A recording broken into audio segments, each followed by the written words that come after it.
I remember being with my co-founder, Andy, and Andy remains a very good friend to this day. I talked to him, I think yesterday even, and he and I both had this moment. I think we were um having dinner. We were having like Chinese food and we're like, man, this is really a struggle and not going well. What do we do? And we're like, all right, well, we gotta figure something out, right? And yeah, it sucked because we were getting these accolades that were underserved. Like I was just posted as Inc. 30 under 30 and Forbes under 30 under 30. I never nominated myself, by the way. No one nominated me. They just literally bestowed that honor upon both of us. And we were really unsure of what we were building. And we were just burning cash. And it hit us that it wasn't working because we were not growing that quickly. We were losing money and we had a bunch of investor pitches that didn't go well. And so you add all those factors together, you could only remain in denial for so long before it's like, okay, this is not going great. We need to pivot and go back to the drawing board. So the next day, I forget where he went, but he left for some reason. He wasn't at home, and then I went back to the drawing board and pivoted the idea. And so, ultimately Indinero became a full stack finance solution powered by technology. And we, grew that eventually to hundreds of employees and a nine-figure valuation and profitability. It was a very difficult slog to get there. But I'd say also because we launched that in 2012 before the age of AI, the idea was a little before its time. And so if we had waited a few more years before getting into it, we likely would have been more successful. We likely would have spent less money to get to the same, if not a better outcome. And so, yeah, I've done a lot of reflection on that because I didn't know a whole lot at the time.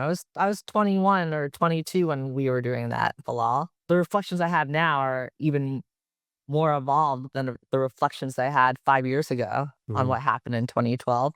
Yeah, loads of questions on this part because I think there's a lot of value here for people listening.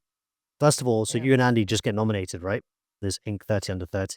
And so I can only imagine how difficult it must have been for you guys to need help publicly while you were perceived to be so successful already, right? And so that sort of moment for you and Andy, how did you guys bridge that? What did it feel like to go through that? Um, well, by the time we were told that we were Forbes and a 30 under 30, we didn't have a choice to not have that be the case. Like it wasn't just a nomination, Yeah. Bilal. They just said you are on the list. If there was a choice to say don't put us on the list, we would have said so. Yeah. But now it's already too late. What it did to us was it just caused us to be more motivated to just get substance. Hmm. And what's the best substance? Revenue, like actual customers paying money, right? And that's what we did. We went out and, within a year, we got to 1 million in revenue and grew from there. And now that's what I'm trying to do with a bunch of my other businesses, just get to 1 million in revenue as fast as possible because worst case, the business can continue forward. It's a real business.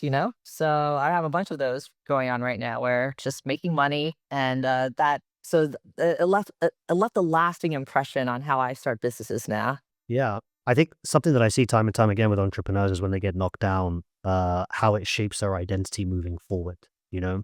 And so there's a lot of content available online about you and, how you had to fire your existing team that was there. And I think some of which were either friends or personal relationships or people that you'd gone close to, right, naturally in business. And so what did that do to your identity as an entrepreneur? Firing people, the founding team, let's say, or however you would describe it. I've had to do this multiple times on multiple companies. So, it has made me more comfortable with the fact that this is an inevitable part of business. And I'd say it also made me realize that the type of talent that you hire upfront will likely be different from the talent you hire later. And they might not translate over, and that is okay. But yeah, I mean, I had to let go of a bunch of my friends. And then since then, I've had dozens of friends I've had to let go from different businesses. And many of them, I'd like to work with again. And but yeah, it sucks. I mean, I'm sure you've done the same thing, right? It's not fun. And so now what I'm doing as a adjustment is I'm for friends, I'm trying to bring them on as part-time contractors and set the expectation early on. Hey, there's a good chance in 6 months from now this project won't work out. We're giving it a try. We're gonna do our absolute best. Okay. We're gonna give it our all, but I don't want your family's livelihood to be on the line if this project doesn't work out. So I'm very comfortable with people working 20 hours a week, Mm. until it's established. And also you don't work well with all your friends, right? So it's just figuring out what's the right fit. And that sometimes does take a few months, 6 months or a year to figure out. And and that's okay.